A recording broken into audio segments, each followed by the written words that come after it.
जम्मू कश्मीर के डोडा में बीडीसी पंचायती इलेक्शन जारी है। लोग पंचायती इलेक्शन में बड़ी तादाद में हिस्सा भी ले रहे हैं। डोडा के 17 ब्लॉक पर सुबह 9 बजे से वोटिंग का अमल शुरू हुआ।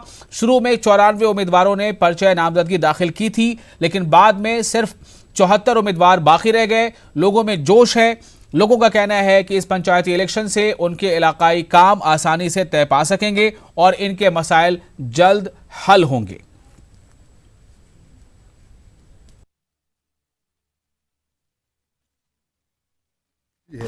कि आइंदा के लिए पंचायतों में बहुत ही पावर हो जाएगी और काम लोगों के चलेंगे। आज तक जिस तरह सिस्टम था वो सिस्टम अब हो गया पीछे के लिए। अब आगे के लिए जो सिस्टम चल रहा है वो बहुत अच्छा चलेगा। पहले मॉर्निंग में आके अपना वोट डाला हुआ है, तो ये जो वीडीसी चेयरमैन के इलेक्शंस हो रहे हैं तो हम इससे बहुत खुश हैं, क्योंकि हमारी पंचायतें जो हैं अब और स्ट्रांग बनेंगी। क्योंकि जो नरेगा का पैसा था पहले हमको बहुत लेट पहुंचता था, लेकिन जब ये 3 टायर सिस्टम हो रहा है तो हमको यकीन है कि ये सिस्टम हमको हर एक जो फैसिलिटी है वो सही टाइम पे प्रोवाइड करेगी, टाइम टू टाइम। इंतखाबी अमल में शामिल हो रहे पंचायत मेंबरान का जोश, अज़्म और मुस्बित सोच एक नए दौर के आगाज का अंदिया दे रही है और देहात में रहने वाली आवाम को भी इस बार उम्मीद है कि बिलखैर जम्मू कश्मीर में पंचायती राज एक्ट अब की बार कालबन मुकम्मल तौर पर नफ्ज़ अमल हो जाएगा और आखिरकार इन्हें लाल फिताशाही के चुंगल से आज़ादी मिल जाएगी। गरीब आवाम को महकमा दही तरक्की के कुछ चमड़ी जाए पर दमड़ी न जाए मुतराफिक एहलकारों के सामने एमजी नरेगा की मजदूरी की वागुजारी के लिए नाकु चने नहीं चबाने पड़े। कानूनी तौर पर दिए गए अपने हुकूकों को मुकम्मल तौर पर बरूकार लाएंगे और लोगों की उम्मीद पर खरा उतरेंगे। साहिर हुसैन, न्यूज़ 18, भद्रवाह। और बडगाम में भी बीडीसी इंतखाबात का अमल जारी है। लोग अपने हक़ राय दही का इस्तेमाल कर रहे हैं। बडगाम के 13 ब्लॉक में 63 उम्मीदवारों ने पर्चा नामजदगी दाखिल की थी, जिनमें 3 उम्मीदवार बिला मुकाबला कामयाब हो गए। फिलहाल बीडीएस इंतखाबात के पेश नज़र सिक्योरिटी का बंदोबस्त बहुत सख्त किया गया है। क्योंकि मैं शोर कर रहा हूँ कि मैं जीतने वाला हूँ। मैं सोच रहा हूँ क्योंकि इंशाल्लाह उम्मीद है ये कि बडगाम डेवलपमेंट एक नया ही बडगाम बनेगा, नया ही ब्लॉक बनेगा, नया ही कश्मीर बनेगा। क्योंकि डेवलपमेंट के हिसाब से मैं यही कोशिश कर रहा हूँ कि लोगों के साथ मैं जोड़ रहा हूँ। लोगों के साथ मैं आज 15 साल से ग्राउंड पे काम कर रहा हूँ। मुझे लगता है कि लोगों को बहुत दुख है क्योंकि उनका काम नहीं हो रहा है। मैं इसलिए आज कोशिश कर रहा हूँ कि लोगों को कुछ मिलना चाहिए। आज अगर हम इलेक्शन जीत सकेंगे तो हम लोगों को पूरा ही जो भी उनकी डिमांड थी वो उस पर मैं काम करूंगा। मैं चाहे किसी का जगह रोड की हालत है, चाहे पानी की हालत है, चाहे बिजली की हालत है, चाहे लेनों की हालत, चाहे ड्रेनों की हालत है, मैं सारे चाहे किसी पर्सनल किसी का मसला है उसका भी मैं सपोर्ट करूंगा, उसका भी मदद करूंगा। चाहे गरीब लोगों को जो विडोज है उनको नहीं मिलता है, जो उनका हक बनता है वो नहीं मिलता है, मैं उसके पर काम करूँगा। मैं इलेक्शन में इसलिए हिस्सा ले रहा हूँ, आज तक मैंने कभी शायद वोट भी नहीं डाला है, क्योंकि आज मैं पहले बार इलेक्शन में हिस्सा लिया। आज मैं खुश हूँ क्योंकि पहले बार गवर्नमेंट में ने एक अच्छा फैसला लिया है। जो यहाँ PRA राज शुरू हुआ है ये खुशाइंद कदम है। इससे यहाँ की आवाम की जो मुसीबत है वो कम हो जाएंगे। जो फंड्स आ रहे हैं अब वो आवाम के पास आ रहे हैं। अब खुद चुनिएगा किन कामों को करने की ज़रूरत है और किन कामों को ज़रूरत करने की ज़रूरत नहीं है। जब आप ग्राउंड लेवल पर जाओगे तो आपको दिखाएगा कि किसी जगह पर कोई डेवलपमेंट आज तक यहाँ पर नहीं हुए हैं। अगर किसी जगह कुछ हुआ भी है वो सिर्फ असर उसक पर हुआ है। जहाँ जिन चीज़ों की ज़रूरत थी वह यहाँ पर आज तक डेवलपमेंट नहीं हुई है। यहाँ की गली कोचे सड़कें ड्रेनेज सब खस्ता हाल है।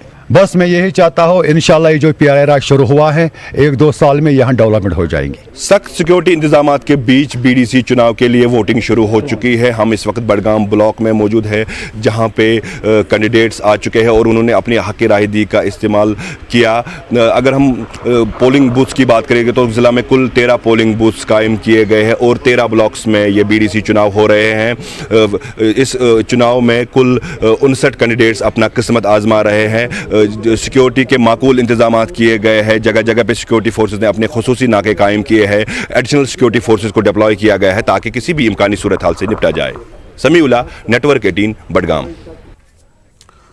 और समीउल्लाह इस वक्त हमारे साथ सीधे तौर पर जुड़ भी रहे हैं। समीउल्लाह, मैं आपके पास फिर से आ रहा हूं और सवाल इस बात को लेकर है कि जम्मू कश्मीर में इस वक्त जो हालात हैं उस बीच एक बड़ा ही खुशाइंद ये पहलू सामने है और क्या आपको लग रहा है कि ये पहलू जो है वो लोग इसे वेलकम कर रहे हैं और बीडीसी का इलेक्शन ठीक ठाक ढंग से हो पा रहा है, सिक्योरिटी बहुत अच्छी है? समीउल्लाह, देखिए, जो यहाँ पे बीडीसी चुनाव का फैसला लिया गया मरकज़ी सरकार की तरफ से, क्योंकि मरकज़ी सरकार का पहले से ही रुझान था कि बीडीसी इलेक्शंस यहाँ पे किए जाए ताकि लोगों को फ़ायदा मिले, जो गरीब आवाम है उनको फ़ायदा मिले, जो यहाँ के पंचायत से उनको स्ट्रॉन्ग किया जाए। देही इलाकों में जो डेवलपमेंट ज़्यादा नहीं हुई है तो उसको लेकर ये इलेक्शंस यहाँ पे करवाए गए ताकि लोगों को आज़ादी मिले, लोगों को पावर मिले अपनी जो डेवलपमेंट काम है वो करवाने के लिए। तो लोग भी इस कदम को खुशाइंद कदम समझते हैं, क्योंकि ये जो यहाँ पे इस वक्त बीडीसी इलेक्शन करवाए गए इससे लोगों को फ़ायदा हासिल हो सकता है। जो देही इलाके हैं जहाँ पे डेवलपमेंट नहीं हुए है तो वहाँ पे डेवलपमेंट हो सकती है। जो यहाँ पे चुन के जो नुमाइंदे जाएंगे, नुमाइंदों से हमारी बात हुई तो उनका यही कहना था कि खुसूसी तौर पर जो है फार फ्लंग एरियाज़ में फोकस किया जाएगा और वहाँ पे डेवलपमेंटल काम शुरू किए जाएंगे। तो जाहिर सी बात है लोगों में एक खुशी की लहर ही है इस वक्त। और इस वक्त सभी एक और सवाल यहाँ पर ये है कि बदलती सूरत हाल में ये जो पहलू है इसका सीधा फ़ायदा किन लोगों को हो रहा है? चूँकि अभी कई लोगों को हम सुन रहे हैं तो उन्होंने कहा कि मैंने कभी सियासत नहीं की, कभी हमने इस तरह से अवामी नुमाइंदा बनने का सोचा नहीं, लेकिन आज हमारे सामने ये मौका है। तो इसमें किस तरह के लोग ज़्यादा सामने आ रहे हैं?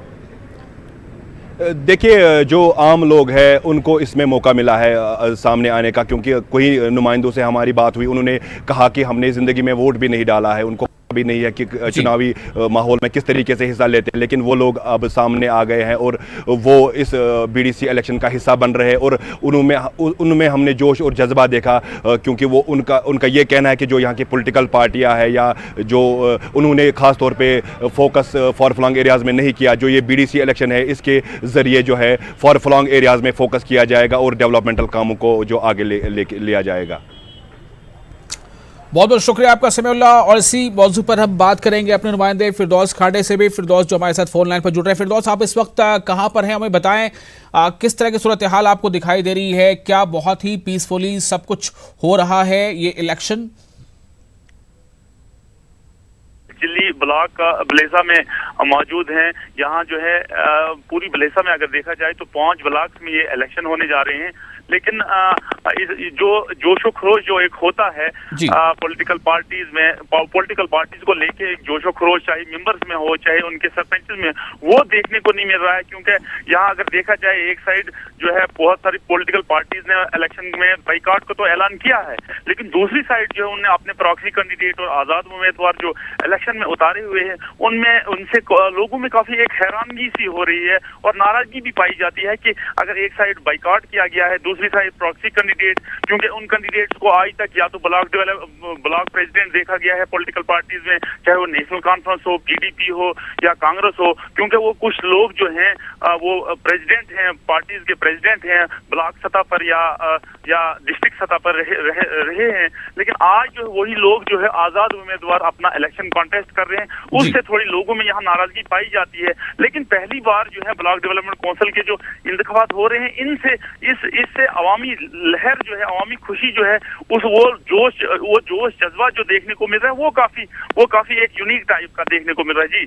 जी एक और सवाल यहाँ पर यह है कि क्या जितनी उम्मीद की जा रही थी कि आवाम का पार्टिसिपेशन बेस में होगा, वो बढ़ चढ़कर आएंगे, वोट डालेंगे, क्या ये दिखाई दे रहा है कि उस तादाद में लोग पहुँच रहे हैं? हालांकि अभी बहुत कम वक्त हुआ है, वक्त ज़्यादा हुआ नहीं अभी। फिरदौस, हाँ बिल्कुल जी, यहाँ अगर देखा जाए 5 या 6 ब्लॉक्स में जो इलेक्शन हो रहे हैं, अभी तक लगभग 95 वोटिंग्स हो चुकी है। सिर्फ 2 या 3 4 वोट जो है बहुत सारे ब्लॉक्स में अब डालना बाकी है, लेकिन बहुत सारी वोटिंग जो अर्ली इन द मॉर्निंग हुई है, क्योंकि बहुत सारे लोगों को अब ये एक खदशा भी है और ये एक जहन में बात चल घूम रही है कि ये इलेक्शन जो है ये डेवलपमेंट का कहीं ना कहीं जो है संगमील जो है पार करेंगे, क्योंकि आज तक यहाँ जो लोगों के साथ जो अन्याय हुआ है, लोगों के साथ जो इनजस्टिस हुआ है, उसको पूरा करने के लिए गवर्नमेंट ने जो ये फैसला किया, जब हमारे लोगों से बात हुई, यकीनी तौर पर इस फैसले की बहुत सराहना जो है हो रही है। चलिए, बहुत बहुत शुक्रिया आपका। आप हालात पर नजर रखें, फिर से हम आपके पास वापस लौटेंगे और जानकारी लेंगे।